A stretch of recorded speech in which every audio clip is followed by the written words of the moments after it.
بسم اللہ الرحمن الرحیم۔ السلام علیکم۔ کہانی میں آگے بڑھنے سے پہلے آپ تمام دوستوں سے التماس ہے کہ ہمارے چینل ذرا سی آہٹ کو سبسکرائب کر دیجیے اور ساتھ گھنٹی کے بٹن کو دبا دیجیے تاکہ ہماری آنے والی کہانی کا نوٹیفیکیشن آپ کو مل سکے۔ شکریہ۔ ناصر نے گلی میں داخل ہوتے ہی پوسٹ مین کو دیکھ لیا تھا۔ وہ گلی کے آخری مکان کے دروازے سے خط اندر پھینک رہا تھا۔ وہ تیزی سے اس کی طرف بڑھنے لگا، لیکن ابھی وہ چند قدم ہی چلا تھا کہ پوسٹ مین سائیکل پر سوار ہو کر گلی سے نکل گیا۔ ناصر نے مایوسی سے سر جھٹکا اور سست روی سے آگے بڑھنے لگا۔ گلی کے وسط میں بائیں ہاتھ پر اس کا گھر تھا۔ وہ اپنے گھر کے دروازے پر پہنچا تو دروازہ کھلا تھا۔ صحن میں اس کی چھوٹی بہن عابدہ کھڑی ماں سے کہہ رہی تھی، اماں ناصر بھائی کا خط آیا ہے۔ اس کے لہجے سے مسرت آیا تھی۔ یہ دیکھو اس کی کمپنی کا خط ہے، یقیناً انہوں نے انٹرویو کے لیے بلایا ہوگا۔ بس اب ناصر بھائی کو نوکری مل جائے گی۔ خط میں کیا لکھا ہے بیٹی، پڑھ کر سناؤ نا، ماں نے بڑے اشتیاق سے کہا۔ واہ اماں، میں کیسے سنا سکتی ہوں، باہر کمپنی کا نام انگریزی میں لکھا ہے تو خط بھی انگریزی میں ہوگا، اور میں نے تو 8 جماعتیں بھی پوری نہیں پڑھی، انگریزی کا خط کیسے پڑھ سکتی ہوں، عابدہ نے مسکرا کر کہا۔ یہ سن کر ناصر تیزی سے گھر میں داخل ہوتا ہوا بولا، عابدہ میں آ گیا ہوں، لاؤ مجھے خط دو۔ دونوں ماں بیٹی نے پلٹ کر اس کی طرف دیکھا اور ناصر لمبے لمبے ڈاگ بڑھتا ہوا ان کے قریب جا رکا۔ عابدہ نے فوراً ہاتھ میں پکڑا ہوا خاکی رنگ کا لفافہ اس کی طرف بڑھا دیا۔ ناصر نے لفافہ لے کر اس پر چھپا ہوا کمپنی کا ایڈریس دیکھا، بے تابی سے لفافہ کھولنے لگا۔ اندر سے برآمد ہونے والا خط دیکھ کر وہ خوشی سے دیوانہ ہو گیا اور اپنی ماں کو پکارنے لگا، اماں مجھے نوکری مل گئی۔ وہ خوشی سے کلکاری مارتا ہوا ماں سے لپٹ گیا۔ اللہ تیرا شکر ہے، اللہ تیرا شکر ہے، ماں خوشی سے چیختی اور ناصر کی پیشانی چومنے لگی۔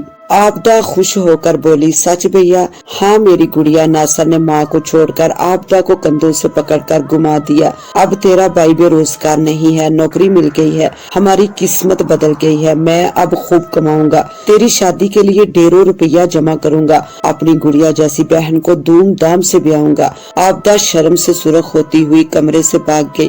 ماں نے اپنے پلو سے کچھ روپے کھول کر ناصر کو دیے اور بولی، لے باغ کا لڈو لے آ، تیری نوکری ملنے کی خوشی میں پڑوسیوں کا منہ میٹھا کرواؤں گی۔ پھر اس نے عابدہ کو آواز دی، عابدہ میری جائے نماز بچھا، میں وضو کر کے آتی ہوں، شکرانے کے نفل پڑھوں گی۔ ناصر BA کرنے کے بعد 1 سال سے روزگار کی تلاش میں تھا۔ بہت سے سرکاری اور نیم سرکاری محکموں اور فرموں میں ٹرائی کر چکا تھا، مگر کہیں نوکری نہ ملی تھی۔ 2 برس پہلے باپ بیمار ہو کر چل بسا تھا اور گھر کا بوجھ اس کے کندھوں پر آ پڑا تھا۔ ماں محلے والوں کے کپڑے سی کر گھر چلایا کرتی تھی۔ 6 ماہ پہلے ناصر نے ایک فرم میں درخواست بھی دی تھی اور انٹرویو بھی، لیکن وہاں سے آج جواب ملا تھا اور کمپنی نے اسے بہادر پورہ برانچ میں مینیجر کی پوسٹ پر تعینات کیا تھا، جہاں اسے پیر کے روز سے ڈیوٹی جوائن کرنی تھی۔ بہادر پور اس کے لیے اجنبی جگہ تھی۔ اس کا ایک دوست بہادر پور کے نواحی گاؤں میں رہتا تھا اور آج کل کراچی میں بیٹھا سرکاری نوکری کر رہا تھا۔ ناصر نے اپنی ماں بہن کو اپنے سفر کی تیاری کرنے کو کہا اور اپنے دوست کے دفتر جا پہنچا۔ راشد نے اسے نوکری ملنے پر مبارکباد دی۔ وہاں رہائش کا کیا سوچا ہے، کہاں رہو گے؟ اس نے پوچھا۔ فی الحال تو کسی ہوٹل میں قیام کروں گا، پھر کرائے کا مکان تلاش کرنے کی کوشش کروں گا، ناصر نے جواب دیا۔ نہیں، کرائے کا مکان لینے کے لیے تمہارے پاس رقم نہیں ہے اور نہ ہی تم ہوٹل کے اخراجات برداشت کر سکو گے، راشد بولا۔ میں آج گاؤں جا رہا ہوں اپنی بیوی بچوں کو لینے، وہاں میرا مکان گاؤں کے باہر سڑک کے بالکل قریب خالی پڑا ہے، اس میں رہائش کر لینا۔ مگر تمہارے بیوی بچے، ناصر نے کہنا چاہا مگر راشد نے اس کی بات کاٹ دی۔ وہ یوں بھی میری غیر موجودگی میں گاؤں میں میرے والدین کے پاس رہتے ہیں اور اب میں انہیں کراچی لے آؤں گا۔ تم نے پیر سے آفس جوائن کرنا ہے، لہٰذا کل شام تک پہنچ کر مجھ سے مکان کی چابی لے لینا۔ ناصر نے اس کا شکریہ ادا کیا اور گھر واپس آ کر ماں کو خوشخبری سنائی کہ قدرت نے مفت رہائش کا بھی انتظام کر دیا ہے۔ عابدہ پڑوس میں لڈو بانٹنے گئی تھی تو تھوڑی دیر بعد پڑوس کی عورتیں ان کے گھر مبارکباد دینے آنے لگی۔ شام تک یہ سلسلہ چلتا رہا۔ دوسرے روز ناصر کی روانگی تھی۔ ماں بہن نے اس کے سفر کے لیے بیگ تیار کر دیا جس میں اس کے 5-6 جوڑے اور دیگر ضروری سامان رکھا گیا تھا۔